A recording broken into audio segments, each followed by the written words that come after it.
Man, I'm doing great. It's a good night. How about you, man? Good, man. Good. Great night for wrestling. You ready to get episode 73 started? Yeah, man. It's been a while, but I think we got to start off with a little bit of the music, man. Let's go. Agility from the champion. Oh, deep six.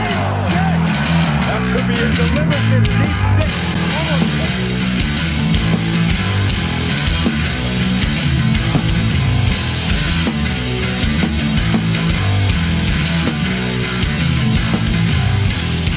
Good evening. This is episode 73 of the Deep Six Pro Wrestling Podcast. I am joined by my co-host Tommy tonight. How are you guys doing? Tommy, how are you, man? Man, I'm doing good. Yeah, like you said, it's a good night in wrestling, but I think it was also a good night for a specific team in our favorite baseball division. I think the Tampa Bay Rays clinched their playoff berth. Have you gotten any of those angry emojis I've sent you? Oh, I have. I've looked at them. They make me laugh every time, man. I told you it was Oh gonna happen. man. I warned you. I warned you. You Listen, thought it was every dog's got to have his day. Hey, it's not gonna be ours this year. Hey, listen, Tampa Bay has got a great chance of representing the American League and going all the way this year. So we'll see. We'll see what happens there. Yeah, man. I'm excited. Yeah. It's gonna be a fun playoff. Great time for baseball. Football's underway. Yeah. Wrestling is as hot as it's ever been right now.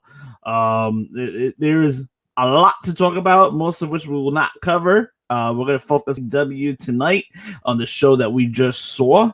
One of the best AEW Dynamites with one of the largest crowds. I think that was the largest crowd AEW has ever had to date. And let me tell you, man, the New York City crowd was hot. Yeah. From the get-go, throughout the whole night, starting off with Kenny Omega versus Daniel Bryan. Early this year in January, if anybody would have told me we were going to get Kenny Omega versus Daniel Bryan as a matchup later in the year, I would have not believed you wrestling mark. But little did we know, pass down WWE and get an AEW WWE Super Show or something. Unbelievable. Listen, if WWE were to open a forbidden door and have an AEW versus WWE show, that would be fantastic. But you know, Vince, while he's still alive, that ain't happening. Yep. Unless he sells the company. I mean, which seems more likely as each couple months go by. But man, what did you think of that first match? One of the best opening matches I've seen on live TV yet. Probably one of the best ever. Yeah, I was sitting here with my roommate, and I kept just saying, like, how is this a free match on TV? Like, how are we getting this without having to pay? Like, this match was everything it lived up to be. I know the fans didn't like the ending, but it really does give props to, the storytelling that they had in that 30-minute match, trying to figure out who's the best. Obviously, this wasn't for the title. I assume we'll see that title match. Now it seems like we might get that at Full Gear. I don't know if Hangman gets added to that, but I feel like...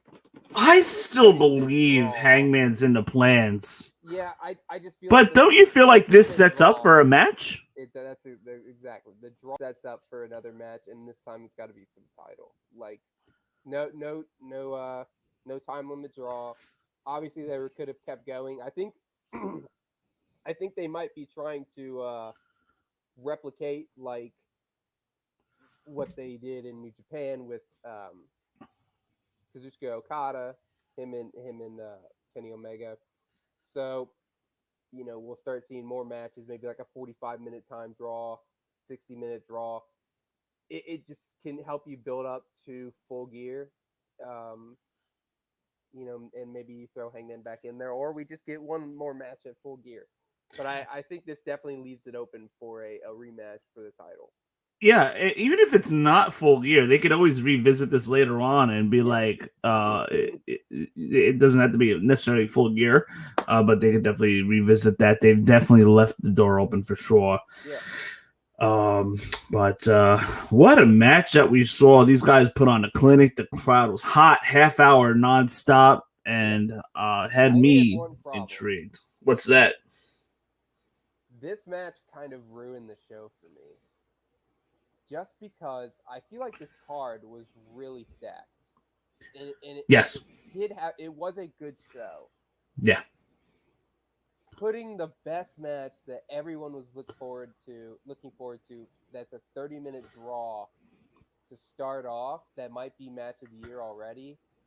Not I say already, as we're in September. I don't know. It just made kind of every other match just seem not important. Like, you knew that those matches weren't going to top it. Like, none of those segments were going to top it. It seemed like the crowd was into, like, Punk got a good reaction. Yeah, even CM Punk said, how do we follow that? Yeah. It was a great match. But I think I would have rather have, and I love that the women main evented, because they deserve that. I really do. Just from a building the card perspective, I just feel like that match should have been last, especially now that we know that it was a 30-minute draw. Yeah, I mean, listen, the rest of the show, us wrestling fans have been so accustomed to seeing the best match last. Exactly. But that wasn't necessarily the case. If you go back to like early to mid 90s when WWE Raw started, they always put the best match on first. Yeah. They always put their main event match on first, and then they did the nonsense after that. But none of tonight was nonsense, but they put the squash matches on after that.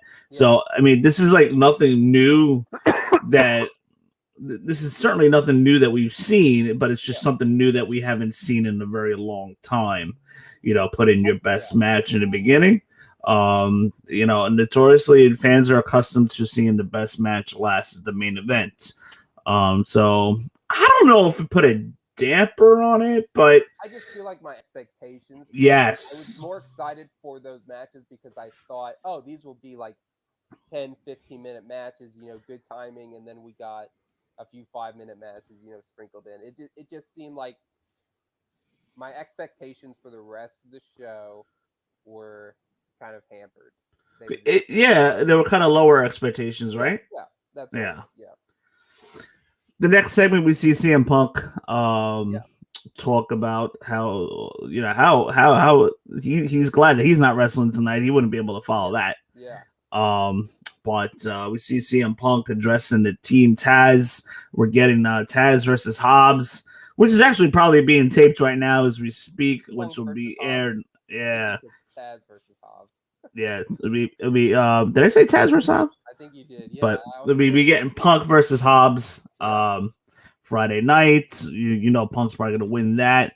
But this is probably all leading towards Punk taking on one by one everybody in Team Taz before he moves on to the next thing. So we have that going on. Not too crazy about the feud, but the FTW champion. I'm sorry. Does Punk become the FTW champion? I don't think there's a title on the line there. He said he wants to defend it. I didn't see the advertisement as a title defense, so I mean maybe that changes. I'm just assuming that they're gonna. Punk is well above the FTR, but the FTW belt though. I don't know. I think it's kind of a cheap way to give him a title without making him beat the TNT or AEW champion. I like it. I think it's smart. Yeah. Well, no. Ricky Starks has the title. So maybe they head towards that. But you said like them going up, him going through Team Taz, and so I was saying, do you think that when he gets to Ricky Starks, the title's on the line because Ricky said he wants to defend? I don't think so. But you know what? If I were CM Punk, I would challenge him for the title and then just get rid of the title. No, I like just get rid of it. If Punk, that could be like your third title. I think it would be a good title. Or Punk could be the wise guy, just parading around with it for a while and then just phase that out because you can't have that title around forever. Yeah, but you could pass it to a new guy, like pass it to a younger guy. Yeah, maybe he could anoint somebody with that as a new FTW champion for sure. 2 titles, and he can have the FTW champion and then win another title, AEW or TNT, and then become, and then lose the match to a younger guy, and he wins the FTW champion. By the way, speaking of titles, let Hook beat him for the FTW championship and get it back from Team Taz. That would be interesting. There you go. And then see Hook carry on the legacy. I put the next 6 months. I booked it. Okay. There you go. All right. So we'll talk about when it's Double or Nothing. Yeah. Right around there. Yep. Speaking of titles, I heard something that the AEW wants to maybe introduce a second women's title, like the equivalent of a mid card title for the women. I'd love that. I mean, listen, it could be something for their ever so growing women's division for the women to do, but they really need to focus on solidifying and working on that women's division more. I'm not too sure if adding another belt would be the answer to that. I mean, put people over. You just don't want to overexpose having too many belts. For sure. They have the roster to do it, though. Yeah, you have enough women on there that are likable characters. Like, if you give them another title and to get somebody over, I think that works. Now, a third title, that's where you might run into trouble. Yeah, they can't be doing that women's tag team title stuff on AEW right now. They're nowhere near built up for that. Yeah, no, I agree. I mean, you could do something like an Anna Jay and Ty Conti for representing Dark Order. Eventually, you could bring in those Australian girls. God, what was 6 months? Billy Kay and yep. I forgot the other one's name. It's been a while. The Iconics. Yes, the Iconics, Peyton Royce. Yes. So I mean, you can possibly have something developing down the road there. Yeah, but I think, and even since Rampage is still kind of new, you can have a show dedicated to two titles. You know, AEW gets the TNT and the AEW, and then Rampage would get, or I meant to say Dynamite. Rampage would get the women's tag team, and I don't know, the FTW or something, but. Give it time. Let start building that roster with a new, a new title. Get some more people over. Build tag teams, and then you can introduce that, women's tag team title belt in a few months. Really quick, we have MJF versus Brian Pillman. Great storytelling here. The storyline leading up from last week was pretty good. Brian Pillman looks good. It seems like they're on the rise. AEW is kind of getting a little behind them a little bit. Yeah, I kind of would have liked him to get the win, though. But, we all know that MJF's the best heel in the business right now. So he needed that win. And the tap out, I don't know if I like that. I rather would have just having beat him. I don't have a problem with the ending of it because Brian Pillman jumping off the top rope, kind of like his dad back in the day. MJF catches him in an armbar. I don't really have a problem with it. I don't know. I would have rather seen a pinfall, but I think I would have liked to have seen a couple more minutes out of them. Yeah, that, and again, that's what I was referring to with the Punk, Bryan and Omega match. It just seemed like it kind of limited some matches, maybe, or made the matches seem like they wouldn't be as important. For sure. But it made the time seem like it went by a lot faster. What a classic, though, with Kenny Omega and Daniel Bryan. And man, not to get too off topic, but Daniel Bryan was embracing that crowd. That crowd was hot in New York City. Oh my goodness, they were so ready. I loved it. They were see that like in that building. I know a lot of people are still like, oh, the Punk promo was. Why can't they get AEW out of their heads or WWE out of their heads? Like, they always talk about WWE, but, like, that's the first – I think I read something. It's the first American show put on by a non-WWE promotion to reach, like, 20,000 people. Like, that's awesome. Wow. That's something. They drew a huge crowd tonight. John Alba was raving about it. I think they made over $1 million in ticket revenue. I wouldn't doubt it. I almost went tonight. Tickets were as low as $25, $35. They opened up seats at the last minute, but it was all the way up in the corner behind the entrance. Okay. I didn't really feel like dealing with it, to be honest. I like to. I would have only seen the ring, the top screens, and maybe a little bit of the ramp. I just didn't really feel like dealing with it, to be honest. I saw the. I'm still recovering from the last trip, still. Yeah, so. I saw the. They're going to Long Island though. I was thinking about you when they announced that. I was like, They are going. Yeah. I haven't made a decision on that. December 8th will be Dynamite. Listen, Queens is Long Island. Where I don't care what anybody says. Where they were tonight is part of Long Island. Yeah. Some people call Queens New York City. They don't refer to it as Long Island, but it's all attached to Long Island. You're not officially in the city until you cross a bridge, to be honest. But that's debatable. Yeah, American Dragon, Bryan Danielson, man, he tore it up. He looked fantastic tonight. Moving on, Malachi Black versus the returning Cody Rhodes. We also see the return of Brandy. Brandy came out. She looks pretty good. 9 months removed from having a baby. You could tell like she gained a little bit of size, but she looked great out there. I don't know what the full purpose. Well, we saw the full purpose of it. She wanted to give the fingers and the big FU to Malachi Black. It was good storytelling there. But other than that, that's really the only purpose she was out there for. We see a little tension between Cody and Arn Anderson. Cody knocks. Oh, so Arn Anderson, he either messed up the spot or he fell by accident. But that happened. I almost feel like it was planned that he was to fall, but maybe I'm wrong. He slips off and then gets back on the apron, and then he gets knocked off by Cody Rhodes. Cody Rhodes bumping Arn Anderson off. Cody gets to the outside. Arn Anderson pushes him, like, get back in the ring. So we see the match starting to unfold there. And then we have Malachi Black on the outside. Cody bringing Malachi Black in.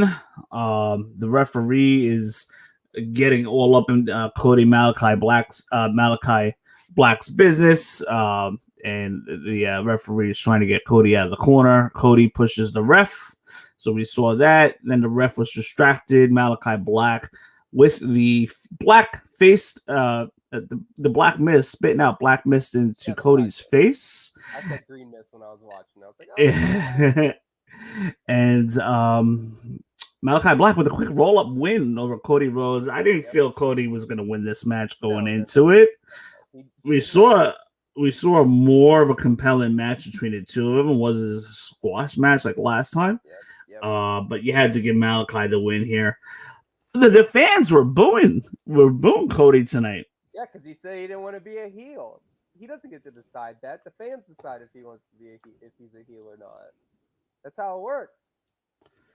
He was talking all that shit about how he didn't want to be a heel. When was this? I know he had mentioned something a long time ago. He either tweeted about it like the other day or I don't know. It was either today or a few days ago that he tweeted about it, and I think this was a response to it. Yeah, he was getting booed. A lot of people are mixed feelings about Cody. Some people want Cody to go away for a little while. He might be the EVP, but he doesn't get to decide. The fans decide if you're a good or a bad guy. Well, technically, yes. And if you're thinking in the lens of like a WWE eyes, they don't care. Like Cena, they don't give a shit. But that's the way it should be. I don't need somebody to be like, oh, I don't want to be a heel. Like, you don't get to make that decision. I almost had the vibe like I was wondering as this match was going on if we were going to see a double turn. I would have liked that, honestly. Because Malachi Black, Cody looked like he was kind of turning heel like a little bit, or just flat out acting out of frustration. Like he was getting booed tonight. I can't wait to talk to some people that were actually there to try to find like the true reaction. Yeah. It seemed like to me the fans were more behind Malachi Black. Malachi Black looking great as always. Then we had Darby Allen versus Sting against FTR. That match in retaliation from last week with FTR attacking Sting and Darby Allen. We see FTR wiping the face paint off of with towels off of Sting and Darby Allen last week. and they were knocked out by FTR and Tully, and leading and building up to tonight's match. We saw it pretty good. I liked Sting out there tonight. Great work by him and Darby. Love seeing Sting on TNT. Let me tell you, it's like a throwback to the Nitro days. But Sting, Darby Allen took some bumps. Sting gets the win with the Scorpion Deathlock. Darby hit the coffin drop on Cash, so that was a nice visual. And all the while Sting was in the ring setting up the Scorpion Deathlock, so the two of them got the win. So what did you think of this match before we move on? Yeah, man, I like it. I'll have that quick comment. I mean, you kind of cleaned it up with everything, but it just looks like Sting's having fun, man, and that's so cool to see. Like, to know that he's still able to wrestle it and be put in that situation. Darby looked great. FTR looked great. Glad. I think the result wasn't really in doubt. I kind of felt like Darby and Sting were going to win going into it, but yeah, man, I enjoyed the match a lot. For sure. Darby Allen's on a roll. Loving Darby Allen. For those of you guys that are watching this D6 Pro Wrestling Podcast, make sure you subscribe now on YouTube, Twitter, iTunes, Google Podcasts. If you guys are watching, make sure you hit that subscribe button. Help us out. Share with your friends. Get them to subscribe and just spread the word that we are available each and every single week. Moving on, the main events. We have the main event. The women's championship match, Britt Baker defending against Ruby Soho. They had a great war of words last week, let me tell you. They did. They really did. I actually watched last week's Rampage at about 7 o'clock tonight. Okay. Finally watched it leading into tonight's AEW Dynamite, and that promo, that back and forth between Ruby and Britt Baker was amazing, absolutely amazing. So I was pumped to see this match tonight. If you guys have not seen the promo between Britt Baker and Ruby Soho from Rampage last Friday night, you guys need to hop onto YouTube and watch that dialogue. So many digs against WWE. It's just ridiculous. I love it. I absolutely love it. I hope the higher ups of WWE and Vince McMahon were watching that for sure, because they need to get a clue on how to run their organization. Because let me tell you, AEW drawing 20,000 people to packed out Arthur Ashe on Long Island tonight, and as a hot crowd, and having Daniel Bryan, CM Punk, and some of the other big names helps a lot too as well. Yeah, Malachi Black, and then we saw Jericho and Miro show up on camera, setting up their matchups for I believe Rampage, and it's a 2-hour show this Friday night, which is pretty cool. But we see Hayter and Remy get involved at ringside. We see a couple times during the match Ruby Soho fending off Rebel, Remy, am I saying it wrong? Rebel, not Reba, I think. And we see Ruby Soho fending off those two ladies the entire night. See Soho with the flying crossbody off the top rope to the both of them.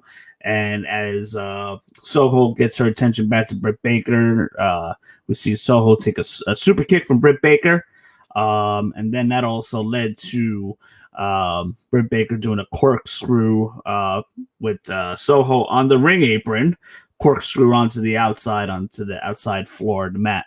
So we see that, and then again, Reba, Rebel, whatever the hell you want to call her, and Hayter getting up on the ropes. Ruby Soho taking care of business with Rebel, and then Hayter catches Soho on the ropes, catches her head on the ropes, and she's like partially knocked out. And then we see Britt Baker get Ruby Soho down with the finishing move, with the lockjaw, and basically they finish that match just in time for the show to get off the air. Britt Baker with the win.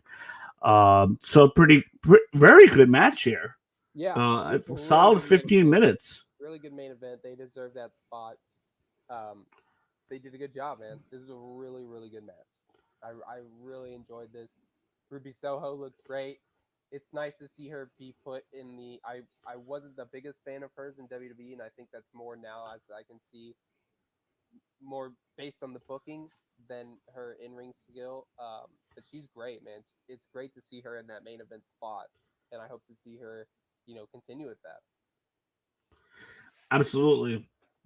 We got a huge show Friday night. I believe it starts at 10, so it's going to go from 10 to 12. Yeah. It's being taped as we speak, I believe, right now. So hopefully I don't run into any spoilers. But we got some good matchups on Friday with Adam Cole and the Young Bucks taking on Jurassic Express. Yeah. We have that going on. Jericho and Hager. It's young Bucks and Adam Cole versus Christian and Jungle Boy and Luke. Okay. Yeah, we got Jericho and Hager in the tag match too. Yeah. I think we're getting Sammy Guevara versus Miro next week. Next Wednesday, yes. Yes. So quick news. We very decent Raw that we just had on Monday night. I felt like they put in some effort. Yeah. What a big difference it makes to have your top star go from SmackDown and show up on Raw. Yeah. Yeah. And they came in hot. I felt like everybody worked hard on Monday night. It's a good episode, man. I'm actually quite interested to see what happens on Monday. Haven't It is that in a while. I said while in a long time. I'm sorry. Well, yeah. I mean, last week, and I wanted to ask you. I hopped on really quick for about 10 minutes or so, but I wanted to ask you, what were your thoughts of Biggie winning the title? Man, I really enjoyed that. I really, really enjoyed seeing him get the title. Obviously, he's over. He's done really well. It'll be nice to see. It seems like we're getting Roman versus Biggie at Survivor Series, and I'm really intrigued by that match. I think either person could win, but yeah, Biggie getting the win here, winning the title, still kind of protect Bobby Lashley, and you set up another rematch for that title. So yeah, I enjoyed the win. Well, my concern. I hope Big E's title run doesn't fall flat. Yeah, like especially like a lot of these good guys that we root for. A lot of times the chase is better than the actual title run. Yep. Becky Lynch. Becky Lynch. She's looking like $1 million every time she comes out. She's been looking great, doing some good heel work, but the fans love her. That's the problem. I love that her and Seth. But Becky wants to be a heel. Her and Seth Rollins probably shop at the same store to get the trip. I wouldn't doubt it. I wouldn't doubt it for a second. I mean, listen. After all, they are tethered together for life, so we hope. But yeah. So nothing too much really going on. Somebody made it a point. We have Extreme Rules on Sunday. But what are the stipulations of these matches? Like, there's no matches with signed stipulations yet, which is weird. I think that gets announced this week. I'm not too worried about it. Unbelievable. The booking. Yeah. Anyway, we don't want to talk too much about WWE tonight, but we'll save that for a possible prediction show or post show this week. But yeah, great AEW show tonight. This was like a pay-per-view feel like tonight for sure. It felt like a special night. They'll be back in New York on Long Island again, December 8th. So that should be a good show. Tommy, is there anything else that you need to add before we wrap up this episode? Man, I'm excited to see what CM Punk brings. If it's anything different from his match at All Out, I want to see what he brings with Powerhouse, big man, little man combination, or medium-sized man, I guess. I like that combination. So I'm really excited for that match. And, of course, the Lights Out match. That's going to be really good. I've always enjoyed the Lights Out matches that they've done, and I think this one's going to be great. I love Eddie Kingston and Jon Moxley. When's that match again? That's Friday. That is Friday, and it's Eddie Kingston against. It's Eddie Kingston and Jon Moxley versus Minoru Suzuki. And Lance Archer. Yes. Okay. I did see that advertisement really quick. Yes. Let me tell you something. The crowd is going to be hot for Eddie Kingston. Daniel Bryan got the, I believe, in my opinion, got the pop of the night. Yep. But we'll see when we watch Rampage, the pop that Eddie Kingston get. I think he's gonna get the biggest pop of the weekend. Yeah. For sure. For those of you guys that are watching, that wraps up episode 73.